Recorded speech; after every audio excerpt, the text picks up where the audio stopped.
உலகெங்கும் பரவி இருக்கக்கூடிய சாய் அன்பர்களுக்கு வணக்கம். இன்று உலகம் முழுவதும் பரவி இருக்கக்கூடிய சாய் அன்பர்களில் யாரோ சிலரின் மனதில் ஏற்பட்டக்கூடிய ஒரு விஷயத்திற்கு பாபா பதிலளிக்கிறார் என்று எண்ணிக்கொள்ளுங்கள். அந்த பதில் உங்களுக்காக கூட இருக்கலாம். கண்டிப்பாக பாபாவின் பரிபூர்ண ஆசி நம் அனைவருக்கும் கிடைக்கும். இப்பொழுது 274 பக்கத்தில் உள்ள மண்ணிறங்கி வந்த தெய்வம் என்ற பாபாவின் புத்தகத்திலிருந்து ஒரு பகுதியை படிப்போம். சாய்பாபாவின் தெய்வீக சக்தி பற்றிய ஒரு அனுபவம் தான் இப்பொழுது நாம் இங்கு படிக்க போவது.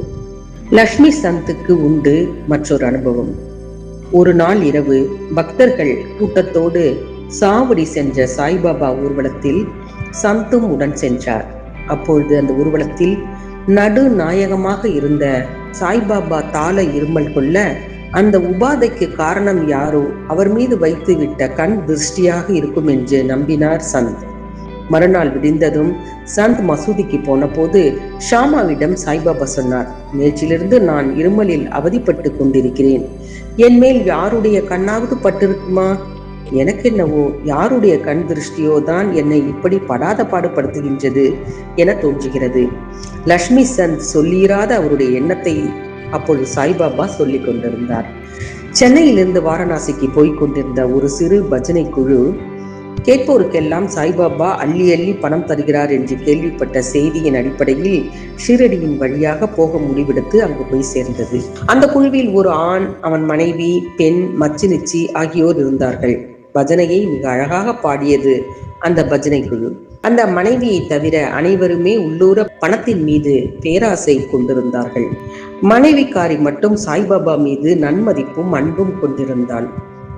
ஆரத்தி நடந்து கொண்டிருந்த போது அவளுடைய நம்பிக்கையிலும் பக்தியிலும் அர்ப்பணிப்பிலும் அகமகிழ்ந்து போன சாய்பாபா தன்னுள் ராமபிரான் தரிசனத்தை அவளுக்கு காட்டினார். அவளுக்கு ராமபிரானாக தோன்றிய சாய்பாபா மற்றவர்களுக்கு எந்தவித மாற்றமும் மற்ற சாய்பாபாகவே தோன்றினார். உணர்ச்சி பயத்தின் உச்சியில் தூக்கி எறியப்பட்ட பெண்மணி தாரை தாரையாக ஆனந்த கண்ணீர் விட்டு புலங்காகிதத்தை கைகொட்டி ஆட ஆரம்பித்து விட்டாள். அவளுடைய அந்த திடீர் நடவடிக்கையை குடும்பத்தின் மற்ற அங்கத்தினர்களால் விளங்கிக் கொள்ள முடியவில்லை. பிறகு கணவனிடம் மட்டும் அவள் எப்படி சாய்பாபாவுக்குள் ராமபிரானை பார்த்தாள் என்பதை சொன்னாள். இதை நம்பாத அவளுடைய கணவன் இது வெறும் கண்கட்டு வித்தை என்று பரிகாசித்தான். சில நாட்களுக்கு பிறகு ஒரு பெரிய நகரத்தில் கைதாகி போலீஸ் காவலுக்குள் தான் அடைக்கப்படுவதை போன்ற கனவினை அக்கணவன் கண்டான். போலீஸ் ஸ்டேஷனுக்கு வெளியே சாய்பாபா நின்று கொண்டிருப்பதை பார்க்கும் அவன் தனக்கு ஏன் இப்படியெல்லாம் அவமானங்கள் நடக்க வேண்டும் என கதறுகிறான். சாய்பாபா சொன்னார், உன் செயல்களுக்கான பலனை நீ அனுபவித்துத்தானாக வேண்டும். இப்படி ஒரு தண்டனையை வரவேற்கும்படித்தான் எந்த ஒரு தீங்கும் யாருக்கும் செய்ததில்லை என வாதாடினான் அந்த கணவன். இதற்கு சாய்பாபா சொன்னார், இந்த பிறவியில் இல்லாமல் போனால் போன பிறவிகள் எதிலாவது நீ செய்திருக்க வேண்டும்.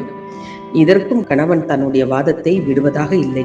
அப்படியே போன ஏதோ ஒரு ஜென்மத்தில் தான் கடும் கொடுமையை செய்திருந்தாலும் அந்த பாவம் இந்த ஜென்மத்தில் சாய்பாபாவின் அருகாமையில் எரிந்து சாம்பலாக அல்லவா போயிருக்க வேண்டும் என கேட்டான். சாய்பாபா அப்பொழுது கேட்டார், இப்படியெல்லாம் கூட ஒரு நம்பிக்கை உனக்குள் இருக்கிறதா? இதற்கு அவன் ஆமாம் என்றான். சாய்பாபா அவன் கண்களை மூடிக்கொள்ளும்படி சொன்னார். அவன் அப்படி செய்து முடிக்க கூட இல்லை. எதுவோ பெரிதாக விழுது போன்று கேட்ட அவன் படக்கென்று கண்களை திறந்து கொண்டான். அவனை காவல் காத்து கொண்டிருந்த போலீஸ்காரர்கள் இரத்த வெள்ளத்தில் விழுந்து கிடக்க இவன் மட்டும் விடுதலை ஆகியிருந்தான். இதை கண்டதில் அவன் பயம் கவிக்கொள்ள சாய்பாபா சொன்னார், இப்பொழுது நன்றாய் அகப்பட்டு கொண்டாய், தப்பிப்பே கிடையாது. அதிகாரிகள் வந்து உன்னை கைது செய்ய போகிறார்கள், பார்த்து கொண்டே இரு.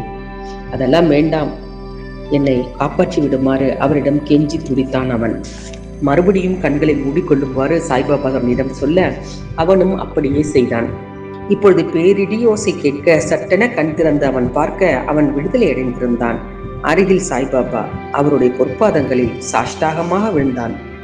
சாய்பாபா அவனிடம் அப்பொழுது கேட்டார், இப்பொழுது நீ செய்த நமஸ்காரத்திற்கும் அப்பொழுது நீ செய்த நமஸ்காரத்திற்கும் ஏதேனும் வித்தியாசங்கள் இருக்கிறதா? அதற்கு அவன், நிறைய நான் முன்பு செய்த நமஸ்காரங்கள் எல்லாம் பணம் நிறைய எனக்கு வர வேண்டும் என்ற காரணத்துக்காக, இது உங்களை என் கடவுளாக ஏற்றுக்கொண்டதற்காக என்று பதில் தந்தான். அப்பொழுது அவன் மனதில் அவனுடைய குருவான ராம்தாஸ் என்பவரை பார்க்க வேண்டும் என்ற பேராவா இருந்து வந்தது. சாய்பாபா அவனை திரும்பி பார்க்கும்படி கேட்டுக்கொண்டார். அவன் திரும்பி பார்த்தான். அவன் முன்னால் ராம்தாஸ் நின்று கொண்டிருந்தார். அப்படி அவன் செய்ததும் முன்னால் ராம்தாஸ் நின்று கொண்டிருப்பதை அவன் பார்த்தான். அப்படியே நெடுஞ்சான் கிடையாக கீழே விழுந்து நமஸ்காரம் பண்ணினான்.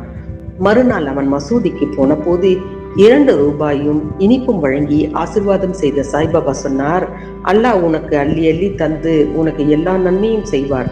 அதன் பிறகு அந்த பஜனை குழு ஏகமாக சம்பாதித்தது. தனது பக்தர்களை நல்வழிப்படுத்தி மேன்மையாக்க சாய்பாபா இன்னமும் கூட கடைபிடித்து வரும் முக்கியமான வழிமுறை இதுதான். அற்புதமான ஒரு பதிவு. இதை புரிந்தவர்கள் உங்களுடைய நண்பர்கள் உறவினர்களுக்கு ஷேர் பண்ணுங்கள். புரியாதவர்கள் மறுமுறையும் ஒரு தடவை கேளுங்கள். கண்டிப்பாக உங்களுக்கு பாபாவின் பரிபூர்ண ஆசை உங்களுக்கு மட்டுமல்ல எங்களுக்கும் கண்டிப்பாக கிடைக்கும். இது போன்ற அற்புதமான வேறு ஒரு பதிவுடன் சந்திக்கிறோம். நன்றி, வணக்கம்.